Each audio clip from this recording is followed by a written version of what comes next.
আরে এরকম ভূতের মতো সেজে দুই বোনে কী করছিলাম? আরে না না, ভূতের মতো সাজিনি, গরমে এতটাই অস্বস্তিকর হয়েছিল তাই হোমমেড একটা বেসনের ব্যাটার বানিয়ে ইউজ করছিলাম।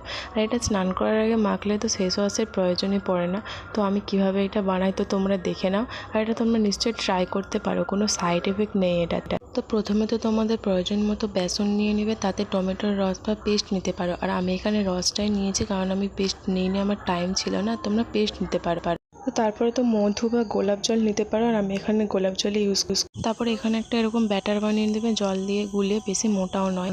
আর এইভাবে মুখে, হাতে, গোলায় এগুলো ইউজ করতে পারো। আর চামচ দিয়েও ইউজ করতে পারো, চামচ দিয়ে করলে খুবই ভালোভাবে সেট হয়ে যায়। আর এগুলো ডার্ক স্পটগুলো তুলে দিতে খুবই সাহায্য করে। আর আমি হাত দিয়ে ইউজ করেছি এইখানে। আর হালকা হালকা শুকনো হতে বাকি থাকবে, মানে 10 মিনিটের মতো রেখে উষ্ণ গরম জল দিয়ে এভাবে ম্যাসেজ করবে গোটা মুখে। আর এই দেখো, ভিডিওটা ভালো লাগলে চ্যানেলটা অবশ্যই